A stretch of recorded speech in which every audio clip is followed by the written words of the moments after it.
네, 마가복음 11장 15절로 18절 말씀을 가지고 주일 예배를 통해서 주인 되는 삶, 손님 되는 삶, 주인 되는 삶, 손님 되는 삶이라는 제목으로 하나님 말씀 증거하겠습니다.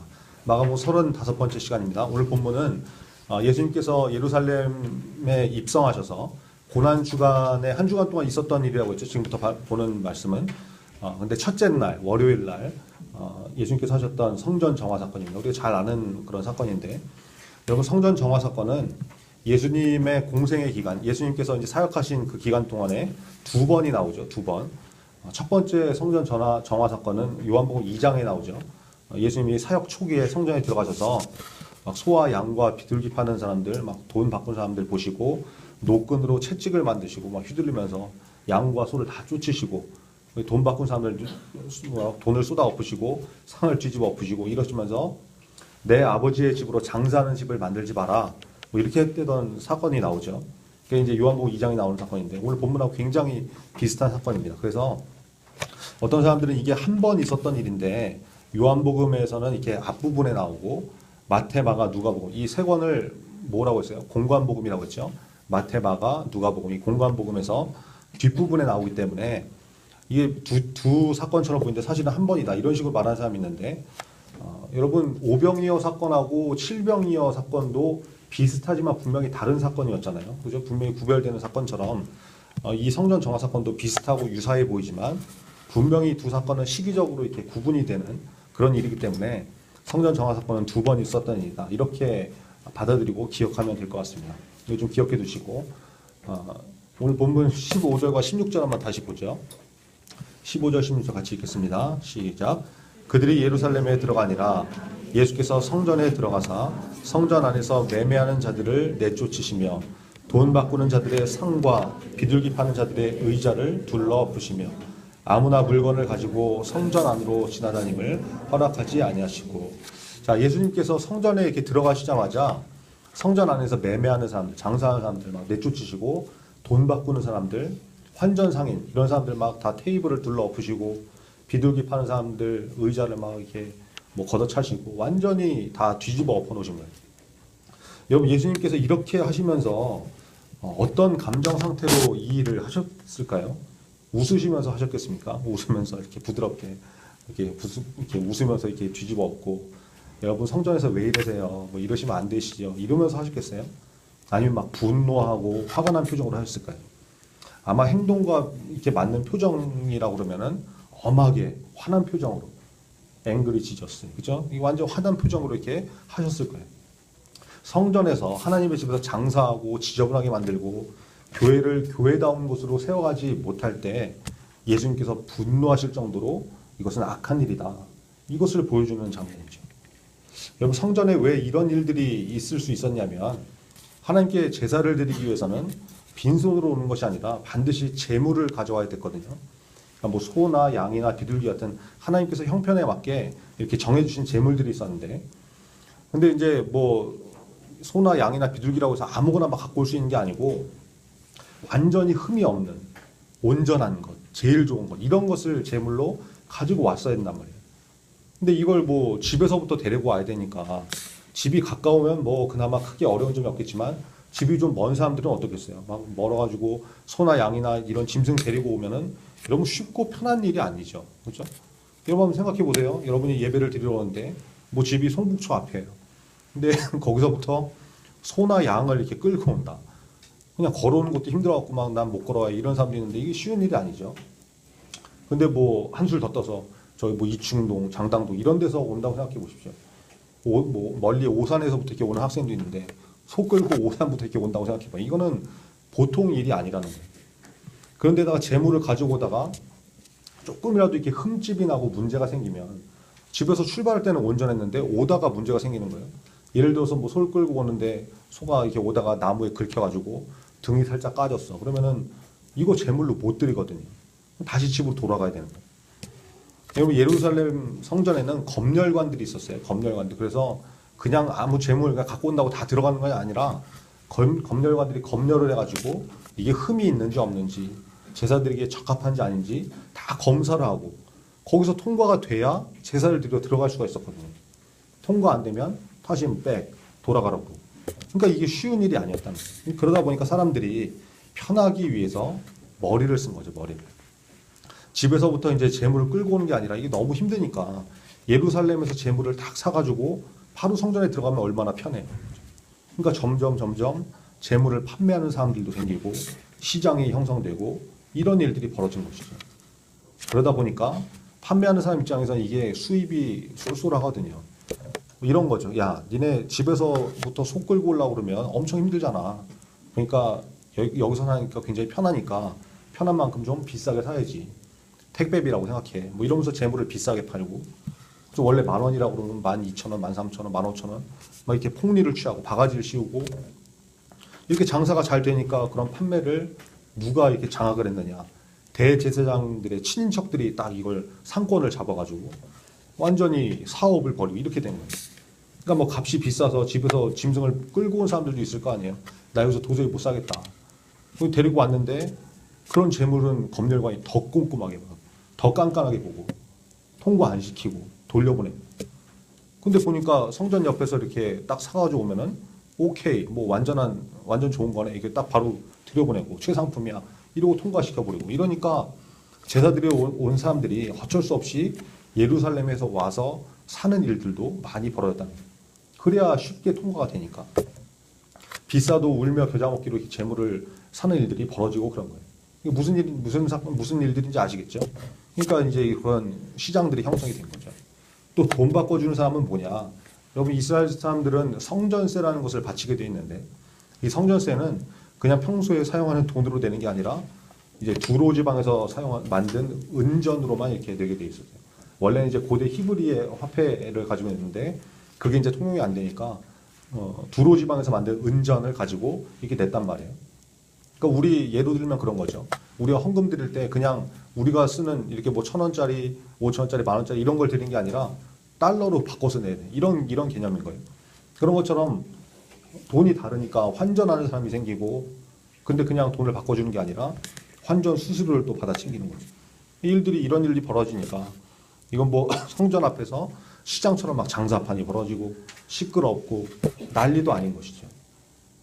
여러분 제사라는 것이 기본 개념이 하나님께서 재물을 바쳐라 그랬을 때는 그냥 재물을 아무렇게나 하는 것이 아니라 가장 좋은 것, 흠없는 것을 고르는 것이었잖아요. 그러니까 진정한 제사는 그 재물을 고르는 것부터 시작이 되는 건데 내 마음을 다하고 고르고 흠이 있는지 없는지 검사하고 그것을 정성스럽게 성전으로 데리고 와서 제사를 드리는 이것인데 그런 과정은 다 스킵해버리고 생략해버리고 나들이 가듯이 성전까지만 이렇게 쫄래쫄래 와가지고 돈 내고 재물 사고 환전하고 이러니까 중심이 완전히 무너진 형식적인 제사가 되어버렸던 것이죠. 엉망진창이 된 거예요. 그러니까 그 모습을 보신 예수님이 야 이거 아닌데 너네 그렇게 하면 안 돼. 이러시면서 내쫓으시고 과격하게 막 상을 엎으시고 의자를 둘러엎으시고 그러신 것이죠. 여러분 예수님께서 이렇게 과격하게 파괴적으로 행동하시는 일이 있었습니까? 거의 이런 일 없죠. 마음이 온유하고 겸손하실 분인데 그런 예수님이 이렇게 하셨다? 이거는 여러분 그냥 넘길 수 있는 문제가 아니라는 거예요. 그만큼 엄청나게 중요한 문제고 절대로 있어서는 안 되는 일이다. 하나님 앞에 나갈 때는 이런 식으로 나오면 안 된다. 이것을 보여주는 것이죠. 자, 그러면 이 말씀이 우리에게 어떤 메시지를 주시는 겁니까? 여러분 왜 이 말씀 우리 중고등부 공동체에게 주시냐 말이죠. 그냥 뭐 마가복음 시리즈니까 순서되니까 나오는 거예요. 그렇게 받아들이면 안 되는 거죠. 여러분 우리 중에 뭐 교회에 와서 장사하는 사람 혹시 있어요? 뭐 와서 뭐 판매하고 벼룩시장 열고 이런 사람 있어요? 그런 사람 없잖아요. 근데 이 말씀 왜 주실까? 뭐 장사하는 사람 없으면은 돈 바꿔주는 사람이 있습니까? 헌금하려고 하는데 보니까 지갑에 돈이 5만 원짜리밖에 없어. 5만 원 너무 큽니까? 10,000원이라고 생각합시다. 10,000원짜리밖에 없어서 옆 친구한테 야, 나 헌금하게 돈 좀 바꿔줘. 이랬더니 그래 바꿔줄게. 그러면서 환전 수수료 있는 거 알지? 수수료 1,000원이다. 이러면서 9,000원만 주고. 여러분 이런 사람 혹시 있어요? 그런 사람 없잖아요. 근데 이 말씀 우리에게 왜 주시느냐? 여러분 하나님께 드리는 제사는 지금 우리가 드리는 예배하고 똑같은 것이죠. 우리가 예배를 어떻게 드리고 있는지 어떤 마음 자세와 어떤 준비로 예배에 나오고 있는지 이 말씀을 통해서 우리가 우리 자신을 점검해 봐야 되는 거예요. 여러분 아까 뭐라고 했습니까? 제사는 제사로 드릴 짐승, 제물을 흠없는 것으로 가장 좋은 것으로 구별해서 드려야 된다고 했죠. 그러려면 제사 드리기 전에 무슨 준비가 필요하겠어요? 제물을 먼저 준비하는 모습이 필요하죠. 흠이 있는지 없는지 살펴봐야 되고 그 제물을 끌고 안전하게 흠집나지 않게 성전까지 와야 되는 그런 노력들이 필요하잖아요. 오는 동안에도 막 그냥 대충 오는 것이 아니라 마음을 다해서 혹시 이 제물이 상하지 않을까 좋은 길로 와야 되고 살펴서 와야 되고 그렇게 하는 것이 제사의 시작인데 우리는 어떤 자세로 어떤 마음으로 주일을 준비하고 예배에 나오고 있는 것입니다. 토요일날 밤 늦게까지 놀고 즐기고 게임하고 새벽 2시, 3시까지 카톡, 페이스북, 스마트폰 하다가 피곤에 쩔어가지고 잠들고 주일 아침에 누가 깨워주고 모닝콜 해주고 이래야 겨우겨우 일어나고 왜 안 나오냐 너 좀 나와라 이래야 겨우 나오고 그리고 이제 나왔는데 이렇게라도 나오면은 야 너 참 잘 나왔다 격려받고 너 대단하다 믿음 좋다 이런 소리 듣고 우리가 혹시 그러고 있지 않아요?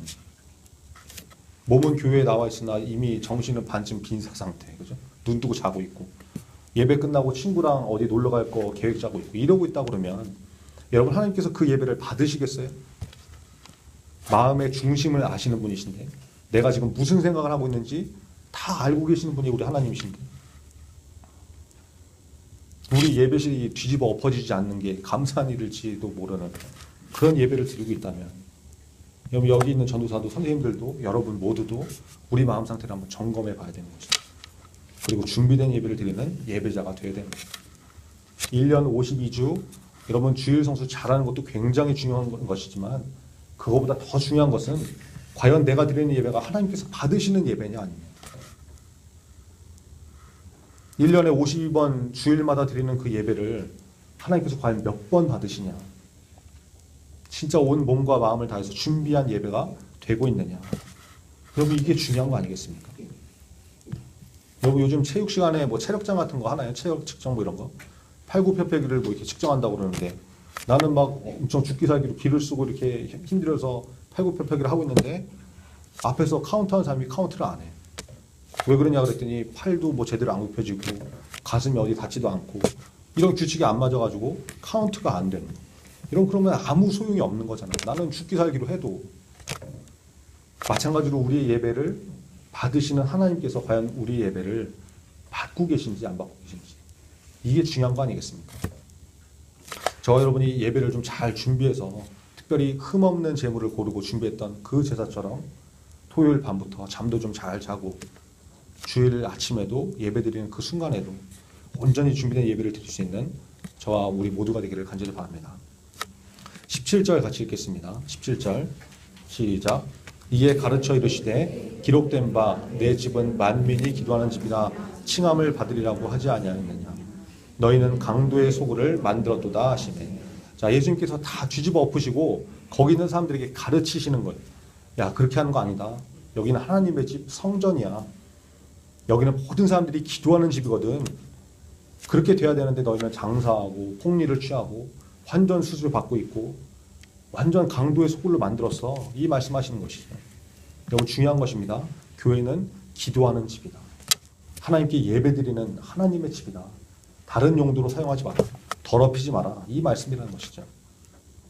그래서 여러분 교회는 먼저 기도와 예배가 드려지는 장소가 되어야 되는 거예요. 기도를 교회를 예배와 기도 없는 그런 장소로 우리가 만들고 있지 않은지 다른 목적으로 가진 모임은 그 성전을 강도의 소굴로 만들 수 있는 것이죠. 교회를 혹시 친구 만나러 오는 사람도 있습니까? 예배하는 전혀 상관없이 여친 남친 만들러 나오는 사람들 교회를 연애의 소굴로 만들 수 있는 거예요. 중고등부 공동체에서 여러분 교제와 친목은 반드시 있어야 되는 중요한 것이죠. 그러나 본질이 빠진 교제, 기도와 예배가 빠져있는 친목, 이것은 세상과 구별이 안 되는 거잖아요. 그게 교회를 연애의 소굴로 만드는 일일 수 있다. 여러분 요즘은 그런 사람들 없겠지만 교회에 간식 먹으러 온 사람들 옛날에 좀 있었어요. 옛날에 교회를 분식집, 피자집, 짜장면집쯤으로 생각하고 먹을 거 먹으러 오는 기도와 예배가 빠진 모임은 그렇게 될 수 있다는 것이죠. 그러므로 여러분 교회에 나올 때 반드시 기도와 예배가 중심이 된 모임을 하셔야 되고, 그죠? 모임은 일단 내가 교회 먼저 나오면 하나님 앞에 기도하고 하나님, 내가 아버지의 집에 왔습니다. 기도하시고, 교회가 성전이고 하나님의 집이니까 정리정돈하고 청소하는 거 이런 것도 필요한 것이죠. 여러분 좀 교회를 향해서 여러분이 주인의식을 좀 가지고 신앙생활을 했으면 좋겠어요. 주인의식. 교회에 손님으로 오지 마시고 좀 주인으로 오시기 바랍니다. 주인. 아버지 하나님이 나의 아버지시고 나의 하나님이시니까, 그죠? 모이면 기도하고 예배하고 좀 지저분하면 청소도 좀 할 줄 알고. 여러분 집에 손님이 오는 경우가 있잖아요. 손님과 주인의 차이가 뭡니까? 손님은 이렇게 와가지고 놀고 먹고 그러다 가면 끝나는 거죠. 집이 어질러 있건 뭐 설거지가 산만큼 쌓여 있건 신경 안 써요. 가버리면 끝이에요. 근데 주인은 어떻게 합니까? 뒷정리하죠. 청소해야 되잖아요. 여러분 주인이 된다는 것은 때로는 정리도 해야 되고 관리를 해야 되는 수고가 필요할 수 있는 거예요. 번거로움이 있는 것이죠. 그러나 주인에게는 무엇이 있습니까? 소유권이 있어요. 소유권. 손님은 그냥 들렀다가 놀다 갑니다. 수고와 부담이 없어요. 그러나 소유권도 없는 것이죠. 여러분이 교회를 하나님의 집으로 여긴다 그러면 손님으로 오겠습니까? 주인으로 오겠습니까? 하나님이 내 아버지이신데 아버지의 집이 남의 집이 아니잖아요. 남의 집. 주인으로 와야 되는 것이죠. 이러면 또 에이 전사님, 교회는 하나님이 주인 되신 곳인데 내가 주인으로 오면 되나요? 손님으로 와야지. 이럴 사람이 있을지 모르겠는데 이건 여러분 그런 의미의 주인 노릇하라는 게 아니죠. 그렇게 받아들이면 안 됩니다. 어제 교회에서 대청소를 했잖아요. 중고등부도 좀 이렇게 나와가지고 예배실 청소도 좀 같이 하고 그러면 참 좋을 텐데 다들 바쁘니까 뭐 시험도 끝났으니까 놀러도 다녀야 되고 학원도 가야 되고 친구 만나야 되고 바쁘죠. 바빠. 그래서 학생들 아무도 못 나왔는데 여러분 적어도 우리가 예배 드리는 곳은 우리가 청소하고 관리하고 그래야 되는 거 아닙니까? 여러분 집에서 여러분 방 누가 청소해요? 자기가 해야 되는 거잖아요. 자기가. 아직도 어머니가 해주십니까? 얼마 전에 뭐 SBS 스페셜 보니까 뭐 우리 집에 뭐 캥거루가 산다? 뭐 이런 프로그램인가 있었던 것 같아요. 캥거루족 알죠? 캥거루족. 이게 나이 먹고 어른이 됐는데도 캥거루 새끼가 이렇게 어미 주머니에서 이렇게 못 나오는 것처럼 부모님 떠나지 못하고 이런 사람들. 캥거루족이라고 하잖아요. 거기 보니까 세상에 35살 먹은 남자가 아직도 어머니가 사사건건 다 챙겨주고 방 청소도 여지껏 다 해주고 어머니나 아들이나 둘 다 문제가 있던데 참 그러고 자라니까 자기 방 청소도 할 줄 모르고 정리정돈은 남이 해주는 걸로 알고 그리고 그러고 다닌 사람이 자란 사람이 교회 다닌다 그러면 어떻게 되겠어요? 교회 청소는 하겠습니까? 손님처럼 그냥 와서 구경이나 하고 가는 거죠. 주인의식은 하나도 없고 청소하자고 모이라고 그러면은 시간 없고 바쁜데 뭘 그런 걸 하냐고 그러냐고. 사람 사서 하면 되지. 청소시키면 되지. 청소 용역 불러라. 업체 불러라 이러고. 돈 아까우면 뭐 목사나 전도사들이 하면 되지. 뭘 성도들 뿐이냐고. 이런 사람이 되는 거죠. 여러분 내 방 청소는 내가 하는 것이 원칙이듯이 내 아버지의 집, 교회, 성전은 내가 청소하는 거야. 내가 아들이고 내가 딸이니까. 그런 주인의식을 가져야 되지 않겠습니까?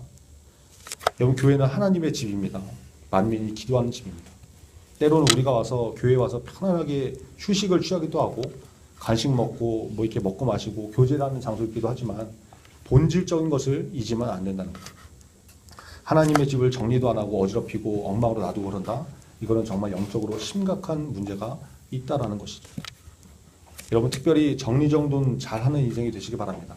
지금부터 좀 훈련하시고 그게 뭐 아무것도 아닌 것 같이 보이지만 그 작은 것으로 인해서 여러분의 인생이 달라질 수 있어요.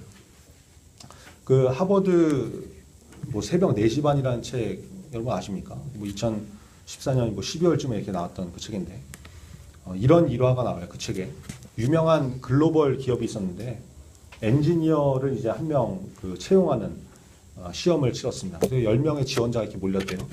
뭐 글로벌 대기업이고 막 이러니까 어마어마한 사람들이 모였겠죠. 10명의 지원자들이 하나같이 인류대학을 나온 사람들이었고 그 중에 한 사람이 하버드 출신이었대요. 이 기업에서 이제 엔지니어를 뽑는데 글로벌 기업이고 그러니까 뭐 뽑히기만 하면 복지도 엄청 좋고 연봉은 당연히 세고 채용만 되면은 뭐 중간 관리자까지 바로 또 이렇게 그 올라가는 그런 자리여가지고 10명이 다 기를 쓰고 합격하려고 이렇게 경쟁을 했다는 거예요. 근데 특이하게 이 회사에서 지원자들이 이렇게 뽑기 전에 실제 업무를 이렇게 던져주고 일을 해보도록 이렇게 테스트를 했답니다. 사무실에서 이제 잡을 주고 일거리를 주고 일 처리하는 모습을 이렇게 관찰한 거죠. 3일 동안 이렇게 지켜보는데 업무하는 모습을 보면서 테스트하고 이제 합격자를 발표하는 날이 됐어요. 다들 막 이제 긴장하고 떨리는 모습으로 내가 될까 안 될까 막 이게 기대를 하고 있는데 하버드 출신 지원자만 긴장하지 않고 이렇게 편안하게 있더라는 거예요. 그래서 왜 그러냐, 너 어떻게 편할 수 있냐 이렇게 물어보니까 경쟁자들이 너무 탁월하고 뛰어나가지고 자기는 상대도 안 될 거라고. 그래서 뭐 합격은커녕 내가 이제 다른 사람들보다 이제 너무 처지지만 않으면 좋겠다 뭐 이러더라는 거예요. 그러니까 자기는 이제 뭐 남들이 너무 뛰어나니까 합격 순위권에 없을 거기 때문에 마음을 비우고 긴장도 되지 않고 뭐 이랬다는 거죠. 인사 책임자가 이제 3일 동안 평가한 것을 이렇게 쫙 보니까 관찰한 결과를 보니까 진짜 9명의 지원자들은 실력도 탁월하고 눈에 띄는 성과를 내기 위해서 엄청나게 열심히 뛰어다니고 일하고 그랬다는 거예요. 워낙 바쁘게 일하다 보니까 다른 지원자들을 돌아볼 새도 없이 자기 혼자 정신없이 일하다가 퇴근 시간 되면 막 그때서 이제 한숨 돌리고 또 정신없이 또 퇴근하고 막 이러더라는 거죠. 근데 딱 한 사람, 이 하버드 출신 지원자는 9명에 비해서 뭐 눈에 띄는 성과를 내지는 못했지만 성실하게 열심히 일을 했고 퇴근 시간이 되니까 다른 지원자들은 그냥 퇴근하기 바쁜데 이 사람은 남이 켜놓고 간 사무실 전등 끄고 컴퓨터도 대신 꺼주고 에어컨 끄고 뒷정리를 하고 이렇게 퇴근을 하더라는 거예요. 3일의 시간이 지났고 합격자를 발표하는데 긴장을 풀고 있던 이 하버드 출신 지원자를 합격이라고 발표했다는 거죠. 그러니까 막 다들 벙찌고 합격된 사람들도 놀래고. 그러니까 어떤 지원자는 인사 담당자한테 이거 뭐 합격 기준이 뭐냐, 왜 쟤는 합격이 되고 난 떨어지냐 이걸 물어보니까 인사 담당자가 이렇게 대답하더랍니다. 우리 회사가 이 합격자를 채용하기로 결정한 이유는 아무도 신경 쓰지 않는 작은 일도 마다하지 않고 스스로 하는 자세가 있었기 때문이다. 별것 아닌 것 같은 뒷정리 같은 그런 일들은 아마 여러분 대부분이 누군가는 해야 될 일이라는 사실을 알고 있었지만 무시했던 것이죠. 아마 눈에 띄는 중요한 일이 아니기 때문에 그냥 넘겼을 것입니다. 하지만 우리 회사는 작은 일이라도 책임을 지는 직원이 진정으로 필요했습니다. 그래서 별것 아닌 것 같은 작은 일이 그 사람의 전반의 모든 태도를 보여주는 법이니까요. 이렇게 대답하더라고요. 지극히 작은 것에 충성된 자는 큰 것에도 충성되고 지극히 작은 것에 불의한 자는 큰 것에도 불의하니라. 여러분 이게 성경의 원리 아닙니까? 하버드에서 공부한 사람들 보면 특징이 있대요. 머리가 엄청 좋대요. 똑똑하대요. 당연하겠죠. 그리고 또 하나 특징이 있는데 똑똑한 만큼 성실하게 노력하는 사람이다. 남이 보든 안 보든. 그러니까 이거 뭐 보통 사람이 따라가지를 못하는 거죠. 머리도 좋은데 거기다 엄청나게 성실하게 노력하더라. 여러분 지금부터 훈련하셨으면 좋겠습니다. 작은 것이라도 성실하게. 예배실 청소하는 거 하찮아 보이고 작아 보일지 모르지만 주인의식을 가지고 지저분하고 불편한 거 있으면 누가 알아주지 않아도 먼저 나서 좀 치우고, 문제를 보고 나서 문제를 발견했을 때 모른 척하고 그냥 넘어가는 게 아니라 먼저 나서서 섬기고 헌신하고, 그렇죠? 여러분 그렇게 훈련하면 그 자세로 교회를 섬기고 하나님 섬기면 하나님께서 그 인생 열어주세요. 그 인생 책임지신다고. 저 여러분이 교회 손님으로 구경하고 놀러다니는 그런 손님 같은 인생이 되는 게 아니라 주인의식을 가지고 하나님의 아들, 하나님의 딸로서 교회를 기도하는 집, 예배드리는 집으로 만들어가고 깨끗하게 정리하고 관리해 갈 수 있는 믿음의 사람 되기를 간절히 바랍니다. 기도하겠습니다. 오늘 말씀을 통해서 성전 안에서 매매하는 자들을 내쫓으시고 또 상과 의자를 둘러엎으시는 과격한 예수님의 모습을 발견합니다. 그것은 하나님의 집을, 교회를 기도하고 예배드리는 곳을 만들지 않고 다른 용도로 사용하는 것은 악한 것이다. 이것을 보여주시는 것입니다. 우리가 그런 인생이 되지 않도록 교회를 내 아버지 하나님의 집으로 여기고 주인의식을 가지고 교회를 잘 섬길 수 있게 해달라고 여러분 기도했으면 좋겠습니다. 제사의 시작은 흠없는 재물을 고르고 준비하는 것에서부터 시작되듯이 우리의 예배도 토요일날 잠자는 시간부터 하나님께 드릴 예배를 준비하는 시간부터 예배가 시작될 수 있습니다. 그걸 좀 기억하시고 하나님께서 받으신 예배를 드릴 수 있는 그런 예배자가 되게 해달라고 오늘 말씀 기억하면서 우리 다 같이 기도하겠습니다. 아버지 하나님 감사합니다.